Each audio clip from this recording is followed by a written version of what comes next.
It's time to get ready for week 13 of the fantasy season. Might have some tough decisions to make, especially at QB and tight end because of buys. We're going to go through every matchup and tell you who we like at both quarterback and tight end to make sure you set a winning lineup. Now we got 6 teams that are on bye. That includes the Buffalo Bills, the Baltimore Ravens, New York Giants, Minnesota Vikings, Las Vegas Raiders, and Chicago Bears. Now, there are some quarterbacks we feel are must starts in week 13. That would be Jalen Hurts, Pat Mahomes, Dak Prescott, Justin Herbert, Tua Tagovailoa, and CJ Stroud. At tight end, you have to start Travis Kelce and George Kittle. Now, Thursday night, Seattle's going to take on the Dallas Cowboys. You have Dak Prescott. Yeah, you want to start him in fantasy, but you also want to go higher on this pick'em if you are a new customer for Underdog Fantasy. Well, first of all, sign up now. Use promo code ENDGAME because that gets you a free pick. Basically, Dak Prescott just needs 1 yard on Thursday night, and you can get that pick and combine it with any other pick and triple your money just like that. And just for signing up, using promo code ENDGAME, you get a 100% deposit match up to $100. So you're doubling your money right away just for becoming a customer. So check it out right now. Download the app, click the link in the description below, and check out Underdog. Now, in that Thursday night matchup, on the Seattle side, we got Geno Smith. Can't feel nearly as good about him, can you? No, I mean, on the road against the Cowboys, if you started him last week, even in a 2 QB Superflex, he pretty much killed you. I don't see it getting better this week. I can't start Geno Smith, not even in a 2 QB Superflex. Yeah, he's been bad just period lately. At Dallas, no, you just have to sit him. Exactly. Now on the other side there, let's talk tight end. Jake Ferguson had been rolling for a while, but he's kind of quieted down lately. Is he still a strong starter at tight end? I think so. I mean, it's Seattle. They're at home. He has touchdown upside. He got the targets last week. Just the connection wasn't there. I think he bounces back. I think if you got Jake Ferguson, you're still rolling with him. Yeah, for the most part, if you've been rolling him, he's fine. But not a must start. You know, there's going to be ups and downs like any tight end, but it's a good spot. I think he's definitely a strong start. The Chargers going to take on the Patriots. Look, I know Justin Herbert wasn't great last week, but you still want to start him. I don't even know. Does it matter who the Patriots have at quarterback? No, Mac Jones, Bailey Zappi, don't care, not starting them. Lions at the Saints. Let's talk Jared Goff. How do you feel he does? It's a road game against New Orleans. Yeah, I mean, been pretty underwhelming 2 straight weeks at home and smash matchups. 6 total turnovers in 2 games. Now the Saints on the road. But, I mean, look, there's 6 teams on bye. Not a lot of great QB options this week. He's not my favorite QB in a 1 QB league, but I think he's still an okay start. I think this is a game where, again, in a single QB league, if you've been rolling with Goff, I guess you can, but he's definitely someone who would make me a little nervous this week. Saints are a decent defense. I don't feel like this is a big scoring game. He's on the road, so I'd rather save him for another week. I don't feel the ceiling. Now, what about Sam Laporta at tight end? Yeah, I mean, feels like one of these guys. You got Sam Laporta, you put him in your lineup, you take whatever he gives you. Yeah, I mean, I'd say the same thing. Don't feel like Lions are going to be great this week on offense. Tight end, New Orleans is pretty tough against them. But how many tight ends do you like better than Laporta? If you got Laporta, you're probably starting him. And then there's Derek Carr. I mean, he keeps losing weapons at receiver. Don't even know who's going to be active for them. Is he startable? I mean, it's a great matchup at home against this Lions secondary that looks really bad right now. But like you said, I mean, his weapons are falling down all around him. He just doesn't throw touchdowns, even when he's had all his weapons. Like, he puts up yards, but just no touchdowns. So, 2 QB Superflex only. Yeah, and if Chris Olave doesn't play this game because he's in the concussion protocol, you gotta be really down on Carr. I think he's even at the lower end of the Superflex spectrum. So now I have to ask about Taysom Hill. Does he maybe get more usage this week? I mean, he probably should, right? Everybody's banged up. They don't have any playmakers on offense right now. So, you know, when you're looking at tight end, he's not your worst option. I certainly think he's worth a shot this week. Definitely worth a shot if you need somebody with upside. I mean, you know how this goes, but look, I will say this with all those injuries, maybe this is just a Taysom week. So you know the risk, but the reward could be great. And then technically the starting tight end for the Saints is Juwan Johnson, came back from injury. He got a few targets last week. Are you interested in him? I mean, if Chris Olave is out, he certainly gets more interesting. I don't feel like he's a guy like you have to start, but he's a decent streaming option this week. Yeah, I mean, you might need a streamer with all those teams on bye, injuries, and, a tight end, not the deepest position. He is more interesting. Lions actually haven't been great against the tight end, but just recognize that the floor is low. Then we got the Falcons at the Jets. Desmond Ridder at the Jets. Any chance? No chance at all. No chance. Didn't figure. I mean, hey, at least he's running the ball a little bit, but I mean, you'd have to be in a really bad spot in a super flex league. And then maybe. And then there's Kyle Pitts. Look, Arthur Smith seemed to kind of come to his senses a little bit last week, but getting Kyle Pitts the ball more didn't seem to be part of the plan still. No, but I will say the Jets aren't horrible against tight end, but I mean, do you really want to start Kyle Pitts this week? No, you don't, so not doing it. Just can't. I mean, again, so frustrating, but you cannot risk. There's no upside here. And then, we do talk about every starting quarterback possible. So, Tim Boyle. I mean, if I had to choose between Desmond Ridder and Tim Boyle, yeah, I'd probably still go Desmond Ridder. I'm not starting Tim Boyle. I mean, I think at this point I might rather just put Aaron Rodgers in my lineup, knowing he'll get you 0 because at least you don't risk negative points. So, I will say no to Tim Boyle. Does Ty Conklin have any hope with Tim Boyle, the quarterback? I mean, he's been okay, kind of gets targeted, but I actually like the more Zach Wilson than Tim Boyle, so no, not starting Tyler Conklin. Nah, I'll just kind of flat out say no to all Jets. Cardinals taking on the Steelers. Now, Kyler Murray, definitely a better option at quarterback, but how high are you on him this week? I think you can feel fairly good about him. Look, 3 straight games with a rushing touchdown. I'm not sure that will continue, but that's nice. Also, he threw a touchdown last week. It's the Steelers. Not my favorite, QB in a 1 QB league this week, but I think he's definitely a good start still this week. Yeah, I feel like he's just kind of hovering there, kind of the low end of the QB1 tier. And this is not a spot. I mean, look, even when I thought it could be a shootout and he would put up big games, he hasn't yet. On the road at Pittsburgh, I don't feel like he's going to put up big numbers, but at least he'll do something. So he's startable. Now, Trey McBride is definitely startable. In fact, he's got to continue to be considered a very strong start.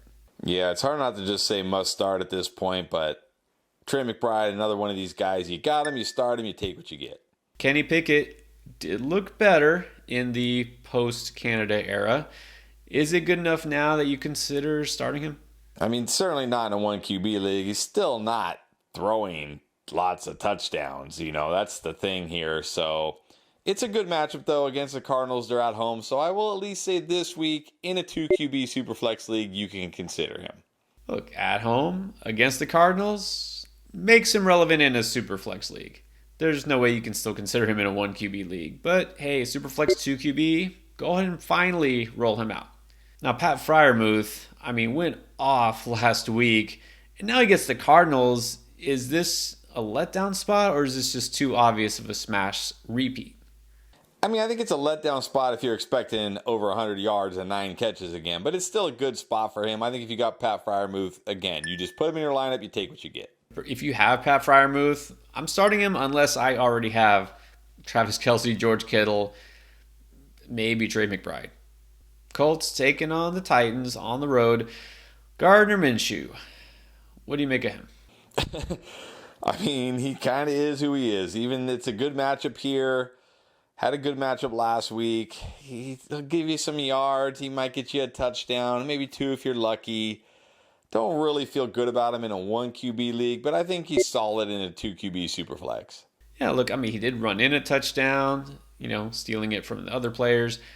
Missed some opportunities. He's fine. It's actually not a bad matchup, but again, you can never consider him other than a Superflex league. And I'm curious your thoughts on Will Levis, although I kind of have a feeling I know. Yeah, it's a good matchup. They're at home, but what are we really getting from Will Levis? Hardly anything. Not starting him. I mean, they're better at home, the Titans are, but he hasn't been better at home. Again, there's that one start where nobody expected anything from him, and since then, yeah, look, I'll tell you what. His line is pretty low right now. Underdog, you look at the pick'ems and the early in the week, and you got Will Levis 201.5 passing yards. That seems low, but then when you look deeper, he hasn't even hit that mark for 3 straight games. There's a reason it's that low, and despite the fact they're at home, this is a defense in the Colts that is worse against the run, and Levis just doesn't seem to have that upside. So I'm pretty comfortable taking the lower there. And if you pair that pick with that Dak Prescott pick, where I feel pretty comfortable he'll get a yard, that could be an easy path to triple your money your very first time using underdog. And the tight end in Tennessee is Chig Okonkwo. Is there a path to relevance for him? I mean, he actually did a little something last week, but only a little something, and not starting him. Yeah, this is getting very deep here. I need a guy with more touchdown upside. Can't start Okonkwo. Dolphins at the Commanders. Should and could be a very high-scoring game. What do you think Sam Howell does after 2 just bad games back-to-back?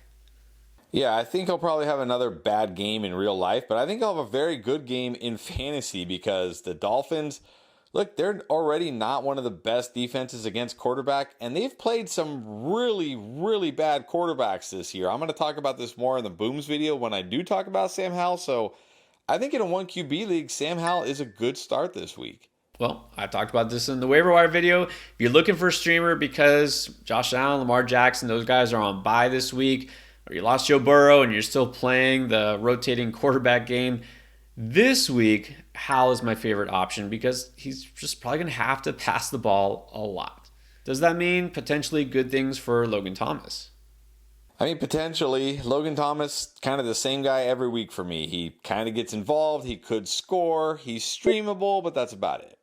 Exactly. Again, this Washington offense, so hard to predict which skill players will do what on any given week. It could be a good Thomas week or it could be a nothing week, so a risky streamer.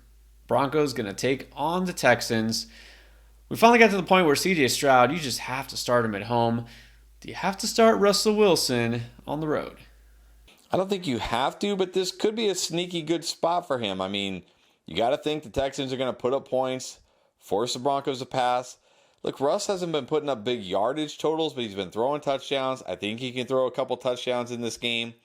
Not my favorite QB in a 1 QB league, but I think he's streamable even in a 1 QB league.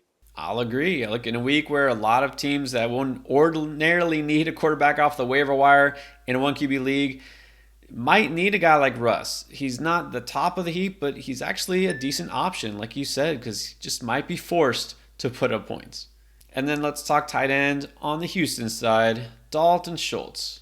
Yeah, he's kind of been disappointing the last couple of weeks. I know he scored a couple of weeks ago, but that was about all he did. Didn't have a big game here, but it's the Broncos. This is the best tight end matchup you can get. I think Dalton Schultz at home against the Broncos, you're starting him and taking what you get.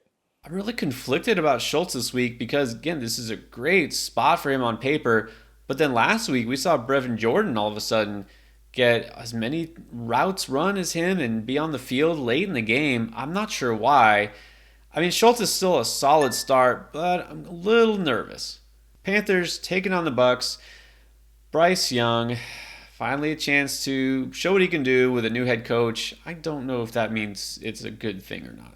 No, and this is a great matchup, but it doesn't matter for me. I mean, I cannot start Bryce Young. Look, at some point he will get better. It's not going to happen this week. I mean, you just can't start him.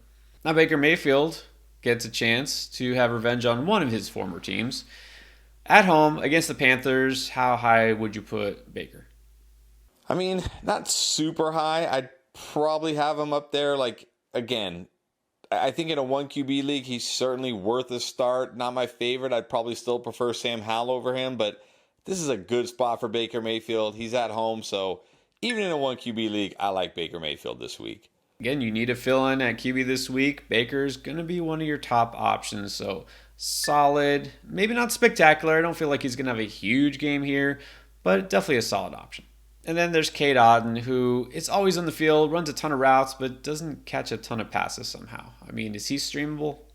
I mean, if you're desperate, he's always streamable. He could score, he could do something, or he could not. So if you're desperate. Yeah, exactly. Kind of more of a desperation. There's nobody else better, and might as well use Otton. Browns at the Rams. Look, honestly, have no idea who Cleveland's going to roll it out of QB this week. The question remains, does it matter for fantasy? Nah, whoever it is, not starting them. Yeah, really, at this point, none of those guys look appealing in any way. So, what does that mean for David Njoku? I still like David Njoku. I mean, he's getting the targets. It doesn't matter if it was PJ Walker, Deshaun Watson, Dorian Thompson-Robinson. I don't think it matters if it's Joe Flacco. It's a great matchup for him this week against the Rams. No, he doesn't have a huge ceiling because he probably won't score. But again, he's one of these tight ends for me. You got him, you start him, you take what you get. He is somehow still getting targeted. And like you said, the Rams, not that great against tight ends. So I don't love Njoku this week, but he's better than a lot of these other guys we've talked about. So he's streamable. And then there's Matt Stafford, looking much better these days. But now he gets to face this Cleveland defense. So where does he rank? Yeah, came through last week in a good matchup against the Cardinals. And now against the Browns, I don't feel nearly as good. I'm going to only put him in the 2 QB Superflex only this week. Yeah, exactly. I mean, it was Arizona. This is Cleveland. Huge gap between these defenses. So not feeling Stafford this week. Superflex only. And you know, honestly, was ready to just not talk about Tyler Higbee anymore. And then he comes up with his annual random 2-touchdown game. Does this mean we have to be in on Higbee or just ignore it? Yeah, I'm not chasing that game against the Browns. You want to do it because he scored 2 touchdowns? Hey, go for it. I'm not. No, I think I'll pass too. 49ers taking on the Eagles. Got a lot of really strong must-start players in this game. Is Brock Purdy one of them? I don't know if he's a must-start, but he's a very good start this week. This should be a high-scoring game. Not scared of this Eagles secondary at all. I think Brock Purdy, even in a 1 QB league, is a good start. Yeah, I mean, you think Eagles defense on the road, not great. But this defense is giving up a lot of points through the air. And if this turns out to be a high-scoring game, Purdy could benefit. I know that there's some risk here, but I'm willing to take it if I need a streamer with upside. And then Dallas Goedert, no guarantees here, but he could return because remember, he was not placed on IR. If Goddard plays, can you roll him out? I don't think so. This is San Francisco, one of the best against tight ends, coming back from injury. I know it would be hard to sit Dallas Goedert, but I would prefer to sit him if I can. Not hard for me. 49ers, again, just tight ends do not succeed against this defense. Fred Warner and those linebackers. So coming off of injury, I'll pass. Chiefs taking on the Packers. You know you're good with KC at quarterback and tight end. What about Jordan Love? Yeah, Jordan Love's going to be tough this week. He's playing really well. They're at home, but this is the Chiefs' very good defense, very good secondary. But I think, even in a 1 QB league with 6 teams on bye, I think if you've been rolling with Jordan Love, you probably just keep rolling with him. Look, I liked Jordan Love a lot last week, and I really like him down the stretch because of the schedule. This is the 1 week I'm a little hesitant, but at the same time, he's not going to be your worst streaming option. So he is playable if you need somebody. And then Tucker Kraft taking over for Luke Musgrave, who is on IR. Might miss the rest of the season potentially. Kraft did score a touchdown, didn't do a whole lot else. Can he do anything against this Chiefs defense? Yeah, that's the thing. He feels very touchdown or bust to me. So the deep streaming option only. Yeah, I think it would almost have to be a non-PPR league because don't feel like he's going to get a ton of catches. Streamable if you're desperate, not the worst option. Just know that there's a pretty hard cap on his ceiling this week. And Monday night, we had the Bengals taking on the Jaguars. Not nearly as intriguing as it looked early on in the schedule because we got Jake Browning at quarterback now instead of Joe Burrow. Can Jake Browning do something to make you interested in him for fantasy? Turn into Joe Burrow, which I don't think is happening. So, no, not starting Jake Browning. I'm not either. I mean, didn't really show much to get us excited last week. I doubt he does it on the road against the Jags. What about Tanner Hudson? I mean, he's getting targeted, but I just can't be excited anymore. Nah, I mean, how good can you feel? What's the upside here? I cannot start Tanner Hudson. No, even if you have him at this point, I would say you could probably drop him. Now, Trevor Lawrence has been showing improvement the last couple weeks. Does he keep it going? I don't see why not. It's at home. It's the Bengals. This is a great spot for Trevor Lawrence. Trevor Lawrence, one of my favorite QBs this week. Yeah, why not? It's not like the Bengals are going to put up a bunch of points against them. But that's my only worry is maybe Lawrence doesn't have a big game because probably Etienne will have a big game. But you got to like him. It's not a bad spot at all. I think he's probably a top 10 quarterback. And then what happens with Evan Engram, who is getting targeted but yet to score a touchdown? Yeah, but it's a good matchup. It's a great matchup, honestly. The Bengals, I mean, we just saw what Freiermuth did to this defense. I think Evan Engram, you got him, you start him, you take what you get. Yeah, I think you have to roll out with Engram because, like you said, it's a great matchup. He's been steady in terms of involvement and targets. Maybe this is the week he finally hits the end zone. If I got Engram, I'm starting him. You got lineup questions for week 13? We got answers. Check out our playlist with all the start state advice you need for week 13 at every position right here.